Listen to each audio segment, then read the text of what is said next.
अस्सलाम वालेकुम, this is Shahzad Ali and welcome करता हूँ आपका शहजाद एकेडमी में। तो इंजीनियरिंग, अगर आप एक इंजीनियर हैं या आप इंजीनियरिंग पढ़ रहे हैं या आपका कोई इंजीनियरिंग के साथ ताल्लुक़ है, चाहे आप अनपढ़ हो या पढ़े लिखे हों, सुई से लेकर पहाड़ तक इंजीनियरिंग हर किसी चीज़ में शामिल होती है। तो आज की इस वीडियो में मैं आपको इंजीनियरिंग के बारे में बताऊंगा, एक नहीं, दो नहीं, तीन नहीं, बल्कि पूरे 7 वेज के साथ, 7 तरीक़ों के साथ मैं आपको बताऊंगा कि इंजीनियरिंग क्या होती है। और ये जो डेफिनेशंस मैंने बनाई हैं या आपको गूगल पर या सोशल मीडिया पर कहीं पे भी मुझे नहीं लगता आपको मिलेंगी, क्योंकि मैंने लॉजिक अपना इन डेफिनेशंस में बताया है और लॉजिक के साथ डेफिनेशंस बनाई है। उम्मीद है कि आपको पसंद आएंगी। तो चलिए स्टार्ट कर लेते हैं। First of all, first definition है engineering is a physical confirmation of hidden laws. यानी कि जितने भी लॉज हैं, चाहे वो कोई भी लॉज हो, फिजिकल लॉज हो, केमिकल लॉज हो, उनका जो फिजिकल अपीयरेंस है, यानी कि engineering is a physical confirmation of hidden laws. यानी कि ऐसे लॉज जो हाइडन है, नज़र नहीं आते, यानी कि एग्जिस्टेंस उनकी फिजिकल नहीं है, उनकी कंफर्मेशन करना इंजीनियरिंग कहलाता है।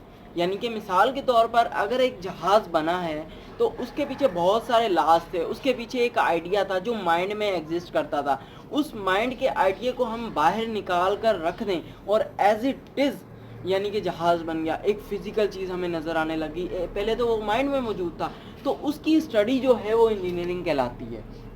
उसके बाद नंबर 2 पे आते हैं। नंबर 2 वाली डेफिनेशन है conversion of intangible asset to an real world. Intangible asset को आपने समझना है। इंटेंजिबल एसिड क्या होता है कि एक ऐसी चीज़ जो आपके माइंड में एग्जिस्ट करे, यानी कि मिसाल के तौर पर कोई आइडिया, कोई फार्मूला, कोई कॉपीराइट, कोई सॉफ्टवेयर, ऐसी चीज़ जो फिजिकली एग्जिस्ट ना करे, यानी कि सिर्फ और सिर्फ आपके माइंड में एग्जिस्ट करे, उसका क्या करना है, conversion of intangible asset to an real world. यानी कि वो चीज़ जो आपके सिर्फ माइंड में एग्जिस्ट कर रही है उसे हम कहते हैं कि वो इंटेंजिबल एसिड है। इंटेंजिबल एसिड ऐसी चीज़ जो आपको फ़ायदा या नुकसान देने वाली हो लेकिन वो फिजिकली एग्जिस्ट ना करती हो, यानी कि सिर्फ और सिर्फ आपके माइंड में एग्जिस्ट करती हो, उस चीज़ को अगर हम रियल वर्ल्ड में इंट्रोड्यूस करवाते हैं तो वो इंजीनियरिंग कहलाता है। ठीक है, मिसाल के तौर पर लाजमी से with appropriate logic proper calculation and prove of that acid.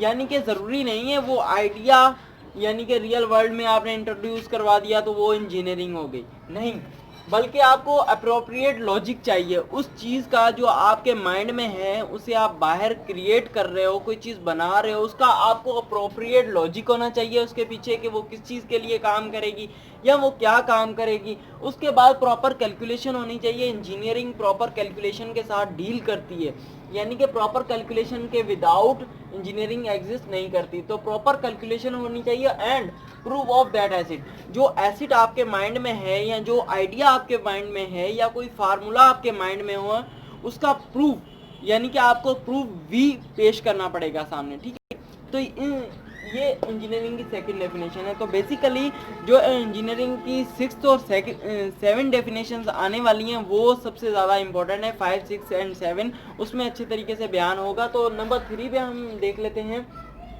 Engineering is a solution of problems with appropriate use of scientific principles. यानी कि इंजीनियरिंग जो है प्रॉब्लम सॉल्व करती है। ठीक है, प्रॉब्लम्स का सॉल्यूशन है विद द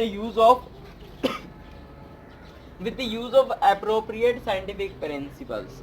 यानी कि जितने भी साइंटिफिक लॉज हो गए, साइंटिफिक प्रिंसिपल्स हो गए, जिसके तहत ये होल कायनात, ये पूरी कायनात बनी हुई है, ठीक है, उन प्रिंसिपल का सही यूज़ करके हम जो है अपनी प्रॉब्लम्स का हल निकालें, उसे भी हम इंजीनियरिंग कहते हैं। नंबर 4 पे दोबारा सुन लीजिए कि इंजीनियरिंग क्या है, प्रॉब्लम का सॉल्यूशन है। जितने भी इस कायनात में लॉज, प्रिंसिपल एग्जिस्ट करते हैं उनका सही इस्तेमाल करके हम अपनी प्रॉब्लम्स के सॉल्यूशन निकालें, वो भी फिजिकली, तो हम क्या कहेंगे, वो इंजीनियरिंग है। उसके बाद इंजीनियरिंग का मतलब होता है टू क्रिएट, यानी कि कोई ना कोई चीज़ बनाना। ठीक है, और टू क्रिएट आगे मैं जाकर ये समझाता हूँ आपको। चौथी डेफिनेशन जो है वो, तो नंबर 4 पॉइंट में हमने देखा था कि इंजीनियरिंग मीन्स टू क्रिएट, और नंबर 5 पॉइंट उसे डिस्क्राइब कर रहा है कि टू क्रिएट यानी कि किस तरह से क्रिएट। तो नंबर 5 में आपको पता चल रहा है कि इंजीनियरिंग इज द क्रिएशन, यानी कि इंजीनियरिंग का मतलब है क्रिएशन यानी कि कोई चीज़ बनना। किस तरह बनना? By the use of science, skill, profession. यानी कि अगर आप कोई चीज़ क्रिएट कर रहे हो तो उस चीज़ को क्रिएट करने में ये चीज़ें लाजमी से इस्तेमाल हों तो हम कहेंगे कि वो इंजीनियरिंग कहलाती है। By the use of science, अगर साइंस इस्तेमाल हो तब भी इंजीनियरिंग, अगर कोई स्किल इस्तेमाल हो तब भी इंजीनियरिंग, अगर कोई प्रोफेशन में रहते हुए यानी कि अगर कोई चीज़ काफ़ी टाइम से कर रहा है और उसने कोई चीज़ ईजाद कर ली, कोई चीज़ क्रिएट कर ली तो वो भी इंजीनियरिंग में शामिल होगा। नॉलेज, एक्सपीरियंस, लॉजिक, ठीक है, उस चीज़ का यानी कि आपने अपनी नॉलेज के बलबूते पर अपनी नॉलेज को यूज़ करते हुए कोई चीज़ क्रिएट की तब भी वो इंजीनियरिंग, अगर आपने अपने एक्सपीरियंस को यूज़ करते हुए कोई चीज़ क्रिएट की तब भी वो इंजीनियरिंग, अगर आपने किसी लॉजिक के तहत कोई चीज़ क्रिएट की तब भी वो इंजीनियरिंग, अगर कोई ऑब्जर्वेशन कोई किसी चीज़ को देखकर दूसरी चीज़ आपने बनाई तब भी वो इंजीनियरिंग, अगर आपने प्रॉपर कैलकुलेशन के साथ इन सब चीज़ों को यूज़ किया तब भी इंजीनियरिंग, ठीक है। प्रॉपर कैलकुलेशन लाजमी होती है इंजीनियरिंग में। उसके बाद मटेरियल को यूज़ करते हुए कोई चीज़ बनाई तब भी इंजीनियरिंग। यानी कि ये सारी जितनी भी चीज़ें मैंने लिखी हैं वो इंजीनियरिंग के लफ्ज़ को डिफ़ाइन कर रही हैं। ये सारी कंबाइन होकर एक चीज़ बनती है और वो चीज़ जो क्रिएट होती है उसकी स्टडी जो कहलाती है वो इंजीनियरिंग कहलाती है।